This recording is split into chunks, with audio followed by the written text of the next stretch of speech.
دوره از من پاسپورت گرفتن. نه اینا همه رو میگم. اوکی بریم. خوبه؟ الان خوبه؟ بریم.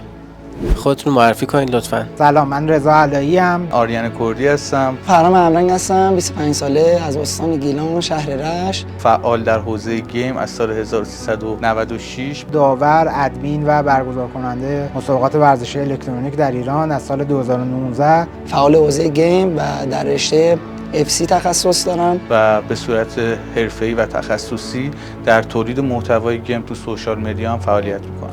چند سالی رو در خدمت پلیرهای ارزنده کشور تو این رشته بودم. 6 و 7 دوره اگه اشتباه نکنم قهرمان ایران شدم. در اولین تورنمنتی که شرکت کردم پلیرهای خیلی خوبی شرکت کرده بودن و دارای سابقه بالایی بودم. داور و سرداور مسابقات انجمن ورزش الکترونیک ایران بودم. تو این سالها حالا اتفاقات عجیب غریب زیاد توی انجمن زیاد میافتاد.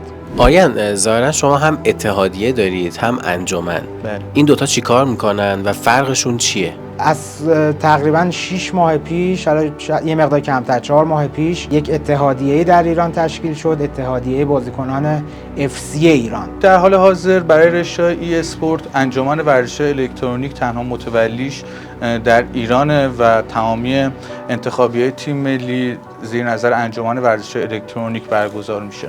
راستیتش برگزاری مسابقات به تیم اجرایی خیلی بستگی داره. ما در مسابقات خصوصی اینو خیلی بهتر می‌بینیم تا مسابقات دولتی. اتحادیه توسط بازیکنای ایران تشکیل شد، بازیکنان FC ایران. متاسفانه وضعیت تأسف‌بار این روزهای گیم ایران باعث شد که این بازیکن‌ها بعد از حالا چند سالی که روند انجمن درست پیش نمی رفت، اتفاقایی می افتاد، شاید یک جاهایی بهشون ظلم می شد، حقشون داده نمی شد. ما اتحادیه‌ای تشکیل بدیم که بتونه از حداقل حق قشر گیمری که واقعا مظلومه و دیده نمیشه تو این کشور و یه جورایی تو سری خوره، یک اتحادیه به صورت کاملا خودجوش در میون حالا کامیونیتی FC پلیرهای ایران تشکیل شد که الان بچه‌ها پیگیرن، دارن سعی میکنن داخل مراجع قانونی ثبت رسمی داشت. ما اصلا نمیدونیم باید مثلا به کی اعتراض کنیم. الان من یه جوون 25 ساله که از 20 سالگی تمام زندگیشو گذاشته پایین رشته، تمام وقت، تمام استرس ها، همه اینا رو به جون خریدم. داخل مسابقات آخری که اسفند ماه سال گذشته برگزار شد، 16 تای پایانی اون مسابقات تصمیم بر این گرفتن که مسابقات رو ترک کنن، تمامش نکنن. میشه به اون بگی چه مشکلی دقیقاً پیش اومد که باعث شد بچه‌هاتون از این اتحادیه خارج بشن؟ با ما تماس گرفتن برای مدت 11 تا 18 روز که پروسه مسابقه طول کشید. من و همکارام دانشجوهایی بودن که صبح ساعت 6 هر روز از کرج باید بلند می‌شدن میومدن تهران. برج میلاد یک کار پرفشار، پر از استرس، پر از کار زیاد تا 12 شب همشون روزی 18 ساعت فشرده در کنار ما داشتن کار میکردن.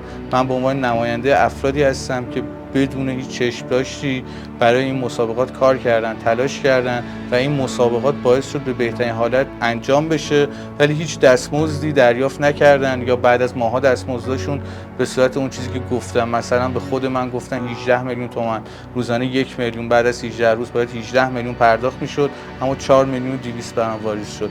داخل مسابقات جشنواره آرمان اعلام کرده بودن 190 میلیون جایزه میدن.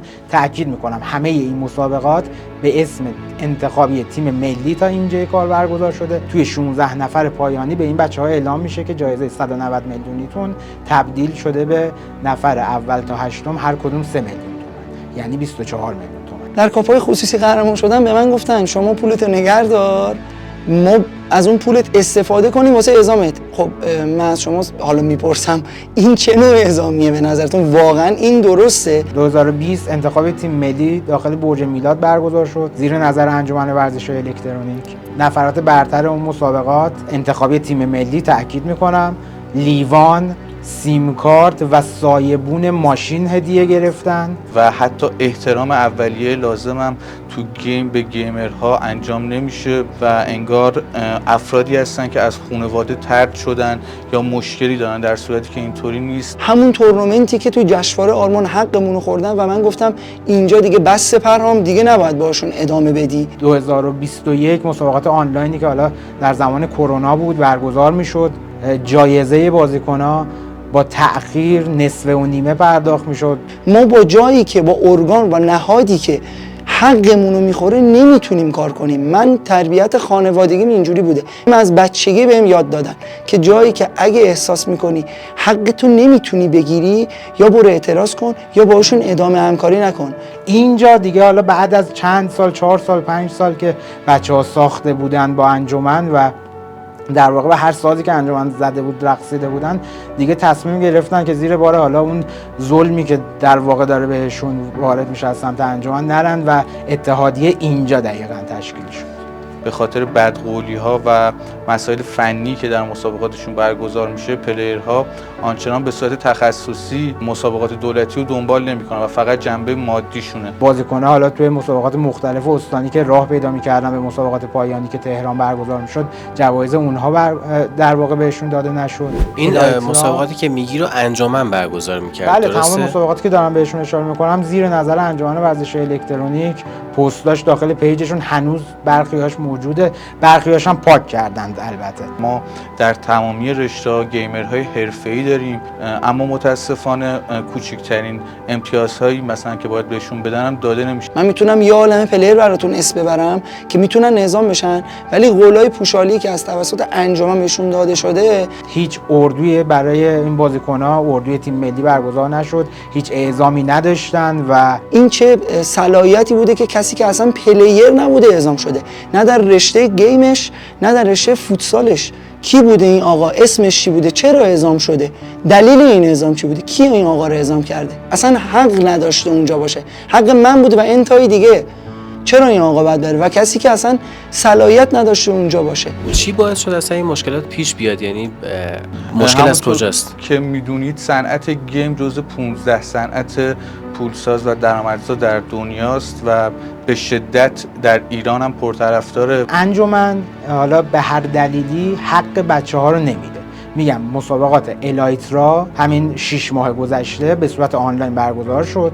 قرار بود تقریبا 70 میلیون تومان حالا جایزه‌ای که بود، نفر اول PS5، نفر دوم 14 میلیون تومان، حالا تا میرسید به نفر پنجم تا هشتم که نفری 3 میلیون تومان جایزه‌شون بود که به نفرات اول تا چهارم اون مسابقات 2 میلیون تومان جایزه دادن. جایی نبوده بری اعتراض کنی به این وضعیت و بگی که چرا این اتفاق میفته و به هر حال تو هم دوست داری اعزام بشی به مسابقات جهانی و یه جورایی پرچمدار ایران هم باشی دیگه؟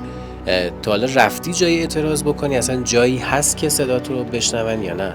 والا یکی از دلایلی که حالا شما لطف کردین ما رو دعوت کردین اصلا دقیقاً داستانش همینه. ما نمیدونیم واقعا باید از کجا پیگیری کنیم، از چه نهادی چه ارگانی. توی پیج خودم بیشتر از صدها پیام دارم از پلیرهایی که از شهرهای دور، از بوشهر، از رشت، از شیراز میان تهران مسابقه میدن، با امیدها و آرزوهای زیادی خرج میکنن، تو تهران اقامت دارن و بعد چند روز مسابقه حالا که به یه جایزه میرسن و مقام میارن باز هم جوایزشون پرداخت نمیشه.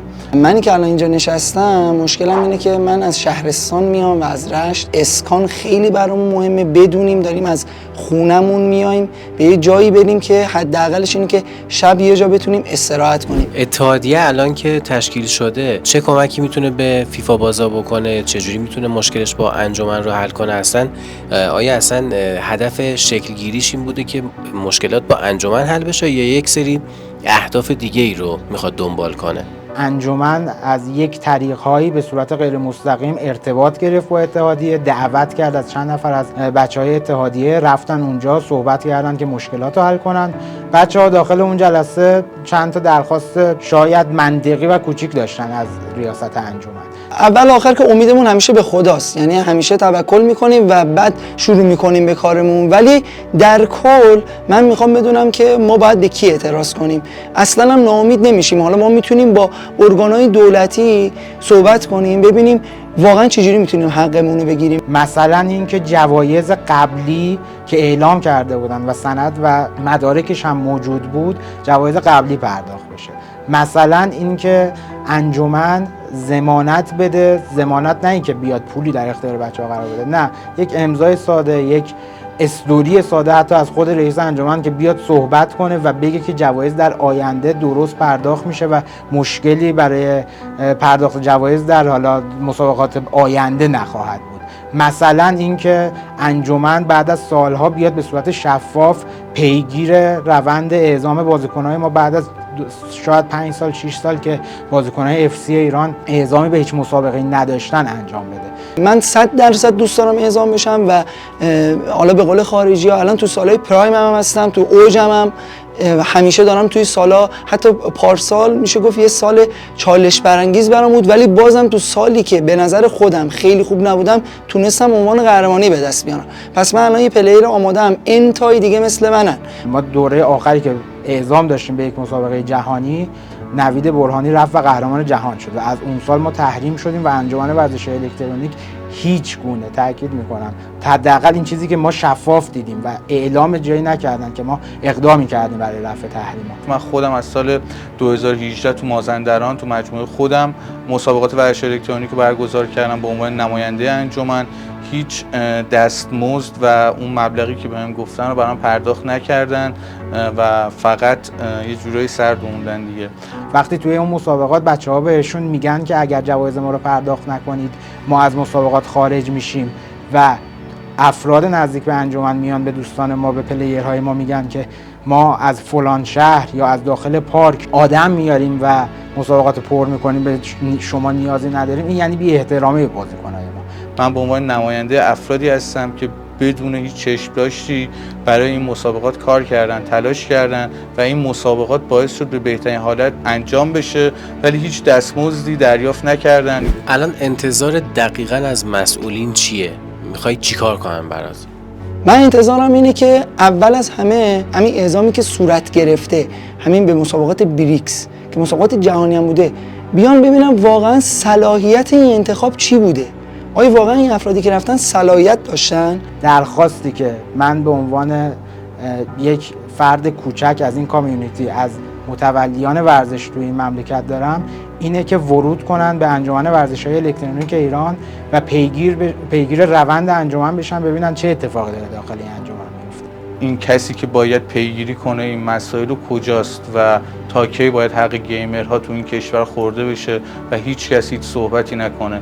این فقط صحبت من نیست، صحبت صدها گیمر و برگزار کننده و داور تو ورزش الکترونیکه. لطفاً به داد ما برسید. و انتظار بعدیمون ازشون خواهشمندیم که بیان یه دست دوستی بدن به ما، بیان هوای ما رو داشته باشن، مسابقات ما رو پوشش بدن، زنده، پخش زنده داشته باشه اینترنتی، بیان بازی‌های ما رو پخش کنن، مورد بررسی قرار بدن، خودشون برامون رنکینگ درست کنن. خیلی ممنونم از مجموعه طرفداری بدون هیچ چشم‌داشتی به صنعت گیم اومده توجه کرده، برنامه‌سازی داره میکنه، تولید محتوا میکنه و دغدغه گیمرها، دغدغه پیج طرفداری هم هست. امیدوارم این مسائل بعد از این ویدیوها حل بشه.